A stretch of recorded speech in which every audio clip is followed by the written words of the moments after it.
ada satu bahaya dari presentasi Dr. Jonathan. Dia mempersepsikan seakan-akan semua terjemahan itu banyak mengandung kesalahan dengan dalil adalah teks Bizantium gitu ya. Nah, disebut sebagai Alkitab yang kanon, gitu, kira-kira begitu. Nah, teks Bizantium ini sebenarnya itu apa? Kalau kita pelajari dengan baik, sebenarnya teks Bizantium ini kan sebenarnya teks-teks yang berupa potongan-potongan. Jangan dianggap bahwa teks Bizantium ini berupa satu buku bendel lalu selengkap yang hari ini kita punyai atau kita pegang yang kemudian diterjemahkan. Ketika dikatakan bahwa teks terjemahan dari Protestan misalnya, itu mengandung berapa 2000 kesalahan dibandingkan Bizantium. Nah perhatikan, sementara Bizantium sendiri ini dibandingkan dengan apa? Karena tidak ada otograf atau teks asli yang pertama ditulis oleh para penulis Alkitab. Lalu yang menjadi menarik itu begini, kalau kita mengasumsikan bahwa dia sedang menerjemahkan satu Alkitab yang akurat, yang asli dari Bizantium, dia ambil dari mana? Karena misalnya kodek ya, kodek itu kan satu bundalan buku yang ditemukan ada di daerah Sinai sana, di kapel atau gereja Katarina, Santa Katarina kalau nggak salah namanya, disimpan di sana. Ada juga kodek Sinaiticus. Itu mereka semua juga eh, mengandung atau mengambil dari Bizantium text. Gitu. Ada di dalam Bizantium yang diambil dari kodek-kodek itu atau buku-buku itu. Jadi sehingga jemaat ini, saya fokusnya kepada jemaat awam.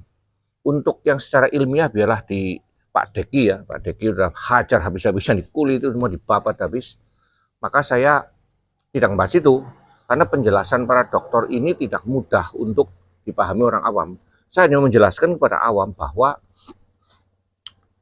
kitab atau kodek yang tertua itu dari abad keempat, abad kelima, misalnya Sinaiticus, Alexandria, lalu Vatikanus, itu ya itu boleh muncul baru muncul di abad keempat dan abad keempat itu ya sekitar abad keempat, nanti ada abad kelima, nanti ada kodek Besai apa gitulah, ada sekitar 5-6 kodek atau salinan-salinan tertua dan mereka memang ada variasi disebut, tapi variasinya tidak signifikan. Misalnya satu nulis Yesus, satunya Yesus Kristus. Lalu kalau ada satu yang tidak mempunyai penutup di kitab Markus, ya di bagian akhir itu versi panjang istilahnya yang nggak ditulis, itu doang sebenarnya. Jadi semua teks itu saling melengkapi. Jadi kalau sekarang Dr. Jonathan Purnama mengklaim bahwa dia sedang menerjemahkan dengan cara paling akurat, boleh, mungkin kemampuan Yunaninya dia begitu hebat, silakan aja. Tetapi kalau dia mengatakan bahwa sumbernya itu paling akurat, tidak ada kesalahan, nah ini menjadi pertanyaan. Karena sebenarnya tidak bisa dikatakan ini salah, kekeliruan, tidak akurat dan sebagainya. Kenapa?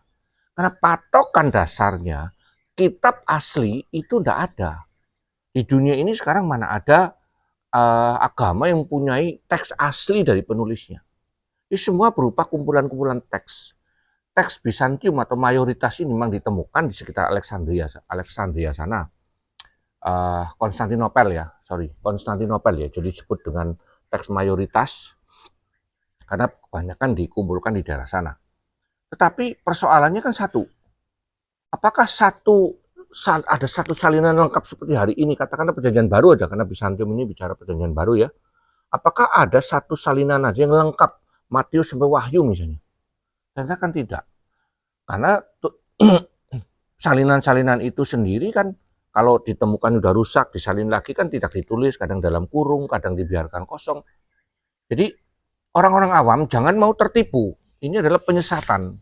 Ini adalah pembohongan publik. Seakan-akan ada satu teks, ada satu kodek itu buku ya, sekali lagi bundalan buku Alkitab gitu, yang bagus, orisinil, lengkap tap, lalu dia terjemahkan, tidak ada. Jadi konsep ineransi dan infallibility itu adalah bicara tentang apa? Bicara tentang autografa. Autografa itu adalah tulisan asli dari penulisnya.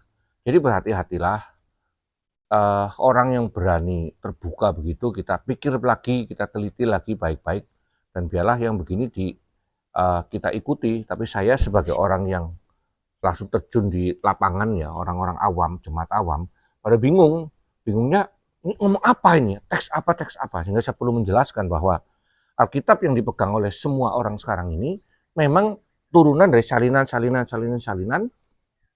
dan diterjemahkan sesuai dengan salinan yang ditemukan. Sehingga kalau ada variasi ya, tugas kita adalah mencari variasi atau perbedaan itu dan kemudian dicari pesannya yang paling utama.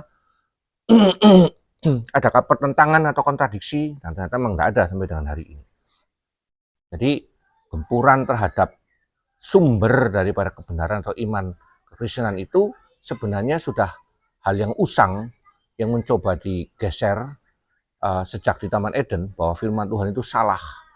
Berbagai metode. Jadi berhati-hatilah, walaupun kita awam kita bisa mengakses sekarang dengan informasi dari berbagai hal. Nah, kalau saya dulu sekolah sampai harus membaca satu-satu matanya pegel ya, itu memang zamannya berbeda. Tapi sekarang udah terlalu mudah, jangan gampang percaya.